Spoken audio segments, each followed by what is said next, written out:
Hello and welcome to this week's edition of Toast. She's Lauren. And he's Jonathan. Coming up today, we have Paul talking about The Hangover and Wall Street 2 in his movie corner, the top 10 student tips, and an exclusive with the rollerblading granddad. Ever tried rollerblading, Lauren? I haven't, I'm afraid. Had a scooter incident when I was little.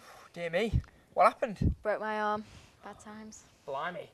We'll be explaining more about the rollerblading granddad later on in the show. But first, over to Deborah with the best bars in your area. Ormskirk is not best known for its wild and glittering nights out. With the exciting inner cities of Liverpool not half an hour away, it makes us question, how can Ormskirk excite its booming student residents? I am here in the High Street of Ormskirk to review the best of its bars and clubs it has to offer. Disraeli's restaurant and wine bar, family friendly until 7 p.m. However, it does not have a DJ or dance floor, so we give it a 3 toast rating. Yeah, food in Dizzy's is good.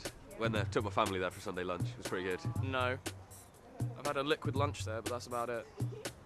Don't like it. It's just one of those places you love it or hate it. I don't like it. Alpine, formerly known as Ariba, is the ski resort themed club with a 2-for-1 cocktails and a formal dress code. We give this a 4 toast rating. Oh, Alpine's amazing on a Thursday. Not particularly, just because it's, if you get there before 9:30, it's 90p in, and then 50p drinks are pretty sound on a Thursday. It's not really worth it sometimes, especially when it's dead. It's just shocking. It's just got the same music all the time. every week. Stars Bar, with its own Tuesday club, no entrance fee, DJ and dance floor, we give this a 5 toast rating. Oh, it's got to be Styles. Probably Styles. Yeah, Styles. I'd have to say Styles is my favourite. Because it's the cheapest. Yeah, cheap drinks. Plays good music, cheap drinks, and pretty much everyone always goes there. Tuesday Club's brilliant there. Good prices on drinks, good atmosphere. Tuesdays are packed, like you have everything, like I like your cheesy pop and then like indie and stuff, yeah, it's all good. So there it is, Stars Bar has been rated the best place Ormskirk has to offer. So if you're looking for a bite to eat, a quiet drink with friends, or a big student night out, Stars Bar is the place to be. Cheers. And we'll be talking to Deborah later on. Do you think she'll bring us some cheeky cocktails? I should hope so.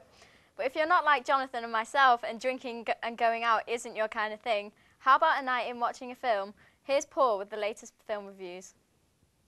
Hello and welcome to Paul's Movie Corner, where I review the latest films at the box office, the latest DVD releases, and I'll also be giving you the hottest up-to-date movie news of the moment. On today's show, I will be taking a look at the DVD release of old school director Todd Phillips' latest comedy, The Hangover. And we'll be taking a sneak peek at Oliver Stone's latest film in the form of a sequel with Wall Street 2, Money Never Sleeps, which brings Michael Douglas back to the big screen as evil corporate tycoon Gordon Gekko. So what happens when 4 guys go to Vegas for a stag night, and then through a series of incidents involving a baby, a homosexual Chinese gangster, and Mike Tyson's pet tiger, somehow manage to lose the groom on the eve of his wedding? Well, that's the plot for The Hangover, which is just being released on DVD this week. If you want to go to Vegas without me, that is totally cool. What are you talking about? Well, you know, Phil and Stu, they're your buddies, and it's your bachelor party. And those two love you. Boys and their bachelor parties, it's gross. It is gross. I just wish your friends were as mature as you. They are mature, actually. You just have to get to know them better. Paging Dr. Douchebag! The Hangover is an unexpectedly funny guy movie featuring Bradley Cooper, Ed Helms and Zach Galifianakis as 3 guys who take their friend the groom to Vegas for a bachelor party. However, the party goes terribly wrong. When they wake up the next day, the groom is missing, the hotel is trashed in an utterly epic fashion, and they don't remember a thing. Although the film's premise is tried and tested, The Hangover provides a freshly funny outlook on the Vegas bachelor party storyline due to its solid writing and hilarious comedy cast.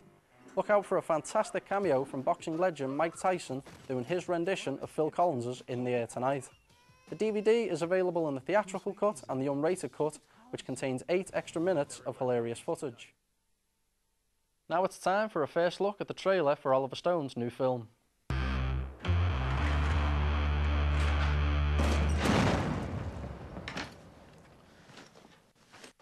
One silk handkerchief, one watch, one ring, one gold money clip with no money in it, and one mobile phone. In 1987, Stone released a movie called Wall Street. Now 23 years later, the sequel to the Oscar-winning classic is due for release. In Wall Street 2, Money Never Sleeps, and Agent Michael Douglas returns as Gordon Gekko, fresh out of jail and ready for redemption. The film's plotline is as follows. As the global economy teeters on the brink of disaster, a young Wall Street trader partners with disgraced former Wall Street corporate raider Gordon Gekko on a two-tiered mission to alert the financial community to the coming doom and to find out who was responsible for the death of the young trader's mentor. Why don't you start calling me Gordon?